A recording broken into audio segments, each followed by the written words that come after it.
ಪ್ರತಿನಿತ್ಯ ಸಾವಿರಾರು ಮಂದಿ ಸಾರ್ವಜನಿಕರು ವಿವಿಧ ಕೆಲಸಗಳಿಗಾಗಿ ಆಗಮಿಸುವ ಬಾಗೇಪಲ್ಲಿ ತಾಲೂಕು ಕಚೇರಿ ಆವರಣದ ಸ್ವಚ್ಛತೆ ಬಗ್ಗೆ ಸಾರ್ವಜನಿಕರು ಅಸಮಾಧಾನ ವ್ಯಕ್ತಪಡಿಸಿದ್ದಾರೆ.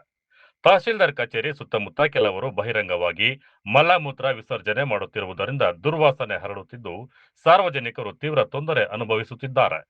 ಇದರ ಜೊತೆಗೆ ಕಚೇರಿ ಆವರಣದಲ್ಲಿ ರಾತ್ರಿ ವೇಳೆ ಮದ್ಯಪಾನಿಗಳು ಸೇರಿಕೊಂಡು ಕುಳಿತುಕೊಳ್ಳುತ್ತಿರುವುದರಿಂದ ಮಹಿಳೆಯರು ಹಾಗೂ ಸಾರ್ವಜನಿಕರು ಆತಂಕದಿಂದ ಓಡಾಡುವಂತಾಗಿದ್ದು ಸಾರ್ವಜನಿಕರ ಅನುಕೂಲಕ್ಕಾಗಿ ಕಟ್ಟುನಿಟ್ಟಿನ ಕ್ರಮ ಕೈಗೊಳ್ಳುವಂತೆ ಸಾರ್ವಜನಿಕರು ಆಗ್ರಹಿಸಿದ್ದಾರೆ.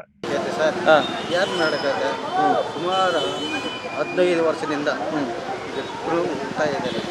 ಬಡವರಿಲ್ಲ, ಒಂದು ಮನೆ ಇಲ್ಲ, ಒಂದು ಸೈಟ್ ಇಲ್ಲ, ಒಂದು ಕೆರೆ ನೀರಿಲ್ಲ.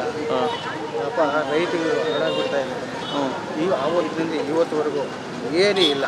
ನಮ್ಮ ಶಾಸಕರ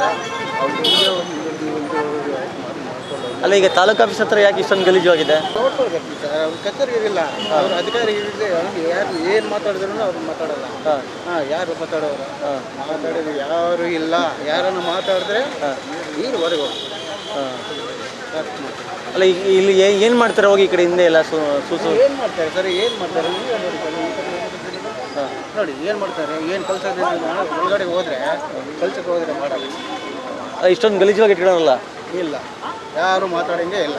ಕ್ಲೀನ್ ಮಾಡಲ್ಲ, ಏನು ಮಾಡಲ್ಲ, ಕೆಲಸನ ಮಾಡಲ್ಲ, ಏನು ಮಾಡಲ್ಲ. ನೀವು ಏನು ಬೇಕಾದ್ರೆ ನೀವು ಹೊಡಿದ್ರೆ ದುಡ್ಡು ಕೇಳ್ತಾರೆ. ಡೋರ್ ಹೊಡೆದ್ರೆ ಏನು ಕೆಲ್ಸಕ್ಕೆ ಹೋದರೆ ದುಡ್ಡು ಕೇಳ್ತಾರೆ. ಆ ರೀತಿ ಜವಾಬ್ದಾರಿ ಯಾರ್ದು ಜವಾಬ್ದಾರಿ? ನಮ್ಮ ಶಾಸಕರು. ನೀವು ಗೌರ್ಮೆಂಟ್ ಹಾಸ್ಪಿಟಲ್ಲಿ ನೋಡೋದು, ಅಲ್ಲಿ ಹೋಗಿ ನೋಡಿ. ಪಾಪ ನೋಡಿ ಕೇಳಿ ಅಂದರೆ ದುಡ್ಡು ತಿಂತಾರೆ, ಕೆಲಸ ಮಾಡಲ್ಲ ಅಂತ. ಎಲ್ಲ ಮಾಡಲ್ಲ ಅಷ್ಟೇ. ನಿಮ್ಮ ಹೆಸರು? ಈಶ್ವರ.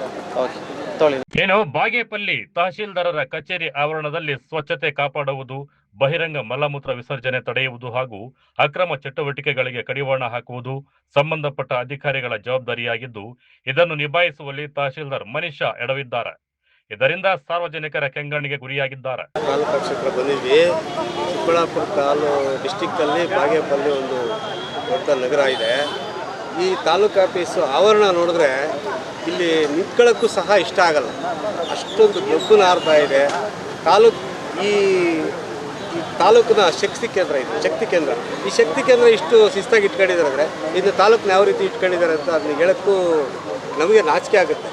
ಯಾಕಂದರೆ ಒಂದು ತಾಲೂಕು ಕಚೇರಿ ಅಂದರೆ ಈ ತಾಲೂಕಿನ ಶಕ್ತಿ ಕೇಂದ್ರ. ಈ ಶಕ್ತಿ ಕೇಂದ್ರದ ಒಂದು ಇದು ನೋಡಿದ್ರೆ ತುಂಬ ಅಸಹ್ಯ ಆಗ್ತದೆ. ಯಥಾ ರಾಜ ತಥಾ ಪ್ರಜಾ ಅನ್ನಂಗಿದೆ ಇಲ್ಲಿ. ಇನ್ನೇನು ಹೇಳೋಕ್ಕಾಗತ್ತೆ? ಅಲ್ಲ, ಯಾವ ರೀತಿ ಏನೇನು ಮಾಡ್ತಾ ಇದ್ದಾರಲ್ಲ? ಏನೂ ಇಲ್ಲ. ತುಂಬ ಅದನ್ನ ನೋಡೋಕ್ಕೆ ಹೇಳೋಕ್ಕಾಗಲ್ಲ. ಎಲ್ಲ ಅವ್ಯವಸ್ಥೆನೇ. ಏನಿಲ್ಲ. ಮೂತ್ರ ವಿಸರ್ಜನೆ, ಮಲ ವಿಸರ್ಜನೆ, ಫುಟ್ಪಾತಲ್ಲಿ ಜನ ಓಡೋಕ್ಕಾಗ್ತಾ ಇಲ್ಲ. ಏನು ಅಸಹಾಯಕರಾಗ್ಬಿಟ್ಟಿದ್ದಾರೆ ಇಲ್ಲಿ ಜನ. ಕಾನೂನು ಮೀರ್ತಾ ಇಲ್ಲ. ಅಲ್ಲ, ಅಧಿಕಾರಿಗಳಿಗೆ ಇದೇನು ಗಮನಕ್ಕೆ ಬಂದಿಲ್ಲ? ಜಾಣಕುರುಡು ಅವರು ಅವ್ರು ಬರ್ತಾರೆ, ಓದ ಪುಟ್ಟ ಬಂದ ಪುಟ್ಟ ಅಷ್ಟೇನೆ. ಸ್ವಚ್ಛತೆ ಮಾಡ್ತಾ ಇಲ್ಲ, ಏನು ಮಾಡ್ತಾ ಇಲ್ಲ. ತಾಲೂಕು ಕಚೇರಿನೇ ಹೆಂಗಿದೆ ಅಂದ್ರೆ ಇನ್ನು ಹಳ್ಳಿನ ಹೆಂಗಿರ್ತದೆ? ಹಳ್ಳಿಲಿ ಏನು ನೋಡ್ತಾರೆ ಅವರು? ಯಾಕೆ ತಹಸೀಲ್ದಾರ್ ಗಮನ ಹರಿಸ್ತಾ ಇಲ್ಲ ಬೇಜವಾಬ್ದಾರಿಯಿಂದ? ತಹಸೀಲ್ದಾರ್ ಇದಾರೆ ಅವರು. ತಹಸೀಲ್ದಾರ್ ಇದ್ದಂಗಿಲ್ಲ ಇಲ್ಲಿ. ಇದ್ದಿದ್ರೆ ಈ ಥರ ಇದ್ದಾರಲಿಲ್ಲ. ನೋಡಿ, ಇದು ಮೀಡಿಯಾದಲ್ಲಿ ಇದನ್ನೆಲ್ಲ ತೋರಿಸ್ತೀವಿ. ಇದನ್ನೆಲ್ಲ ಮೀಡಿಯಾದಲ್ಲಿ ಮಲ ವಿಸರ್ಜನೆ, ಮೂತ್ರ ವಿಸರ್ಜನೆ, ಗಿಡಗಂಟಿಗಳು ಯಾವ ರೀತಿ ಇದೆ. ತಾಲೂಕು ಆಫೀಸ್ ಎಣ್ಣೆ ಕುಡಿದು ಬಾಟಲ್ ಮಾರ್ಕೆಟ್ಗಿಂತ ಅಸಹ್ಯವಾಗಿದೆ. ಇಲ್ಲಿ ಲೈಂಗಿಕ ಕ್ರಿಯೆಗಳು ಕೂಡ ನಡೀತಾವೆ. ಇಲ್ಲಿ ಹೇಳೋರು ಯಾರು ಇಲ್ಲ. ತಾಲೂಕು ಕಚೇರಿ ಬಂದು ಇಲ್ಲಿ ಫಿಶ್ ಮಾರ್ಕೆಟ್ಗಿಂತ ಅಧ್ವಾನವಾಗಿದೆ. ಇಷ್ಟು ಹೇಳಬಲ್ಲ ನಾನು. ನಿಮ್ಮ ಹೆಸರಣ್ಣ? ಬಸವರಾಜು. ಒಟ್ಟಾರೆ ಪ್ರತಿದಿನ ನೂರಾರು ಜನರು ಭೇಟಿ ನೀಡುವ ತಾಲೂಕು ಕಚೇರಿ ಆವರಣದಲ್ಲೇ ಇಂತಹ ದುಸ್ಥಿತಿ ನಿರ್ಮಾಣವಾಗಿರುವುದು ಸಾರ್ವಜನಿಕರ ಅಸಮಾಧಾನಕ್ಕೆ ಕಾರಣವಾಗಿದೆ. ಸ್ವಚ್ಛತೆ ಕಾಪಾಡಿ ಅಕ್ರಮ ಚಟುವಟಿಕೆಗಳಿಗೆ ತಡೆ ಹಾಕುವಂತೆ ಸಂಬಂಧಪಟ್ಟ ಅಧಿಕಾರಿಗಳು ತಕ್ಷಣ ಕ್ರಮ ಕೈಗೊಳ್ಳಬೇಕೆಂದು ಸಾರ್ವಜನಿಕರು ಒತ್ತಾಯಿಸಿದ್ದಾರೆ. ಕ್ಯಾಮರಾಮನ್ ಪ್ರವೀಣ್ ಜೊತೆ ಕಳವರ ಅರುಣ್, MMTV ನ್ಯೂಸ್, ಚಿಕ್ಕಬಳ್ಳಾಪುರ.